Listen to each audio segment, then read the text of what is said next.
नमस्कार दोस्तों। क्षितिज अनिवार्य हिंदी कक्षा 10 माध्यमिक शिक्षा राजस्थान बोर्ड अजमेर द्वारा अधिकृत पाठ्य पुस्तक के पाठ 5 के कृपाराम खिड़िया नामक पाठ का आज हम अध्ययन करने जा रहे हैं। प्रस्तुत पाठ में कवि कृपाराम खिड़िया जी द्वारा रचित राजा रसोटा का संकलन किया गया है। पूर्व में हम कवि द्वारा रचित 6 सोटों का अध्ययन कर चुके हैं। शेष अन्य सोटों का आज हम अध्ययन करने जा रहे हैं। आइए देखते हैं आगे। हिम्मत कीमत होए, बिना हिम्मत कीमत नहीं। करें आदर को रद कागज ज्यों राजिया, रद कागज ज्यों राजिया। कवि अपने सेवक राजा को संबोधित करते हुए कहता है, हिम्मत कीमत हो, कि हिम्मत से ही व्यक्ति की कीमत अर्थात उसका मूल्य अथवा आदर सम्मान होता है। बिना हिम्मत के व्यक्ति की कोई भी कीमत आदर सम्मान या महत्व नहीं होता है। करन आदर को, कवि कहते हैं कि हे राजिया, कोई भी बिना हिम्मत वाले व्यक्ति का आदर सम्मान नहीं करता। रद कागज ज्यों राजिया, जैसे कागज जब रद्दी हो जाता है, उपयोगहीन हो जाता है, तो कोई भी उसका आदर सम्मान नहीं करता। वैसे ही हिम्मत के अभाव में व्यक्ति का कोई भी आदर सम्मान नहीं होता है। आगे लिखते हैं, उपजावे अनुराग कोयल बन हरकत करईं। कड़ू लागे काग रसना रगुण राजिया, रसना रगुण राजिया। कवि कहते हैं कि हे राजिया, कोयल का बोलना, उसका कूकना सभी प्राणियों के मन में, हृदय में अनुराग अर्थात प्रेम व स्नेह की उत्पत्ति करता है। कड़वो लागे काग, परंतु कवि की जो वाणी है वह कर्कश होने के कारण सभी को कड़वी लगती है। रसना रगुण राजिया, हे राजिया, ये सब वाणी या जीवा के ही गुण होते हैं। अलग अलग व्यक्ति अलग अलग स्वभाव के कारण ऐसा होता है। कवि कहना चाहते हैं कि जिस तरह से कोयल की मीठी वाणी सुनकर के सभी के प्राणियों का मन हर्षित होता है, प्रसन्न होता है, परंतु कड़वी बोली बोलने वाले कौवे की वाणी सुनकर के लोग दुखी तो होते हैं या उन्हें पसंद नहीं आती।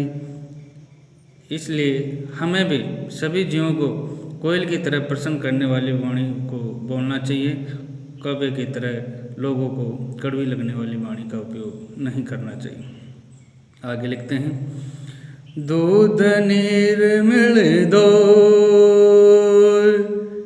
एक जिसी आकृति हुई। करैन नारो को राजहंस बिना राजिया, राजहंस बिना राजिया। हे राजिया, दूध और नीर अर्थात जल मिल करके दोनों एक जैसी आकृति रूप रंग के हो जाते हैं।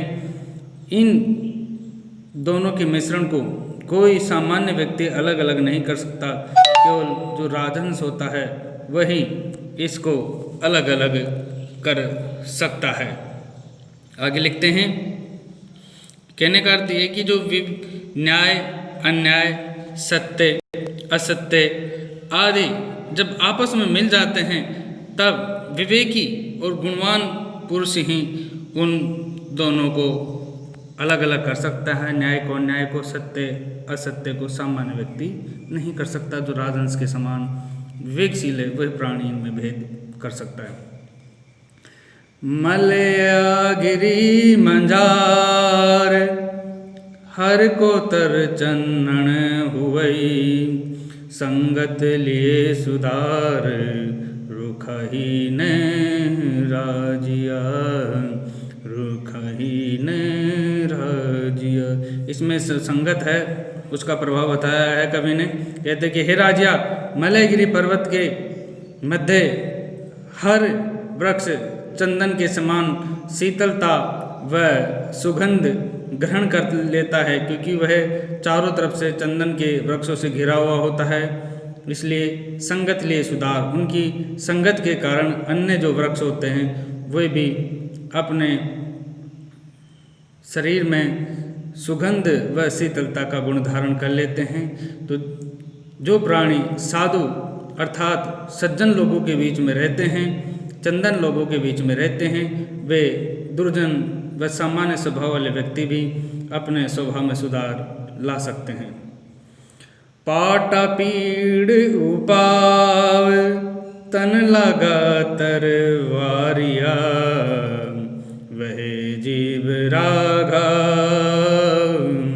रतिन ओखद राजिया, रतिन ओखद राजिया।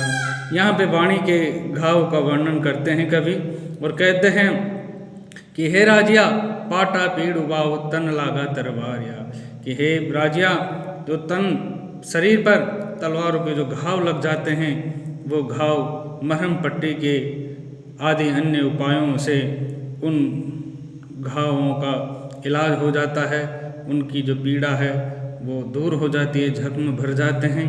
लेकिन वह जीव घाव, लेकिन जो वाणी के घाव होते हैं वो किसी भी औषधि से रत्ती बिल्कुल भी रंच मात्र भी कम नहीं होते हैं। वाणी का घाव इतना भयानक होता है, इसलिए हमें अपने वाणी का सही उपयोग करना चाहिए। आगे लिखते हैं, मूसा नई मंजार हित कर बैठा है कण, सहजान संसार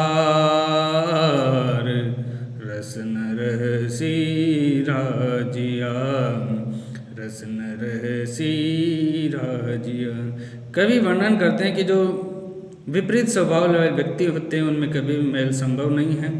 लिखते हैं, मूसा ने मंजार कि चूहे ने बिल्ली के साथ अपना हित समझ कर करके उसके साथ मित्रता कर ली, परंतु स जाने संसार, इस बात को सारा संसार जानता है कि चूहे की यह मित्रता उसके लिए सुखदायी नहीं रह सकती, क्योंकि समय पा कर के वह बिल्ली उसको खा जाएगी, उसको नष्ट कर देगी।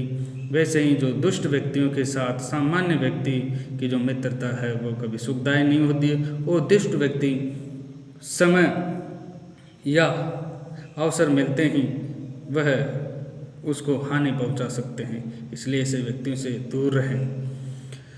खड़ गुण अण खुताय एक भाव कर आदरई, ते नगरी हुताय रोहिया चीराजिया, रोहिया चीराजिया। हे राजिया, जहाँ पे खड़, चारा और गुड़, शक्कर, इन दोनों के बीच में कोई भेद नहीं समझता और उनका एक समान आदर करता है, एक समान जहाँ पे मूल्य होता है, उस नगरी या उस गांव में नहीं रहना चाहिए। ऐसे स्थान पर रहने की बजाय हे राजिया, व्यक्ति को निर्जन स्थान पर ही रह जाना चाहिए। आगे लिखते हैं कवि घण घण सावळ घाय न फूटे पहाड़ निवड़ जड़ कोमल भिद जाय राय पड़े जद राजिया राय पड़े जद राजिया। घण हथौड़ा और सावड़ इन दोनों के घने प्रहार किए जाएं तब भी पहाड़ जो कठोर होता है वह फूट नहीं पाता है, परंतु जड़ कोमल भिद जाए राय पड़े जद राज। लेकिन जब उस पहाड़ में या पहाड़ के पत्थरों में दरार पड़ जाती है तो जो वृक्षों की कोमल जड़ें होती हैं वो भी उनके अंदर घुस जाती है। तो कहने का अर्थ है कि जब चाहे वो देश हो, समाज हो, परिवार हो, अगर वहाँ निवास करने वाले व्यक्तियों के बीच में, दिलों के बीच में, उनके हृदय के बीच में अगर दरार पड़ जाती है तो अन्य और बाहर वाला उसका दुरुपयोग करता है, वह उनको नुकसान पहुंचाता है। इसलिए कभी भी अपने परिवार, समाज, देश में इस दरार को नहीं पड़ने देना चाहिए, जिससे हम बिल्कुल मजबूत रह सकें। आगे कह रहे हैं, पै मिठा कर पाक जो इमरत सींचिए और कड़वाई आँख रंजन मुँह कई राजिया रंजन मुँह कई राजिया।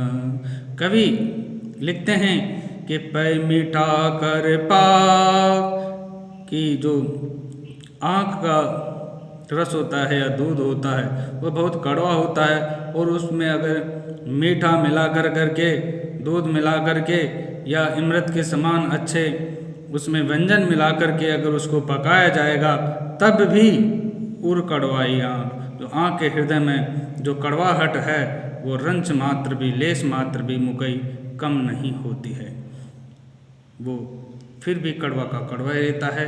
कवि कहना चाहते हैं कि जिनका स्वभाव, जिनकी आदत, जिनकी प्रकृति गलत है, दुष्ट प्रवृत्ति है, उन्हें आप चाहे उनके साथ कितना ही सज्जनता का व्यवहार कीजिए, वो अपनी दुर्जनता को कभी नहीं छोड़ते हैं। इस तरह से हमने आज कवि कृपाराम खेड़िया जी के छोटों के शेष भाग का अध्ययन किया। राज्य का मूल नाम क्या था? दूध व जल की मिलावट को कौन अलग कर सकता है? कवि के अनुसार किसके अभाव में कोई भी कार्य सिद्ध नहीं होता है? दूध व नीर को कौन अलग कर सकता है? कवि के अनुसार कि इनका उपाय पहले ही कर लेना चाहिए। कौन सी जगह चंदन के वृक्ष बहुतायत में पाए जाते हैं? किसके घाव कभी नहीं भरते हैं? इस तरह के जो समस्त प्रश्न हैं उनका आप पठित अंशों के आधार पर उनका समाधान कर सकते हैं, उनके उत्तर ढूंढ सकते हैं। इसी के साथ हमारा ये जो पाठ है 5 कृपाराम खेड़िया जी के सोटे वो पूर्ण हो गया है। पूर्व के जो 600 कवि परिचय हमने पूर्व की वीडियो में उनका अध्ययन किया है, तो अगर आप उनका अध्ययन करना चाहते हैं तो हमारे चैनल को सब्सक्राइब करके उनका अध्ययन कर सकते हैं। नमस्कार, धन्यवाद।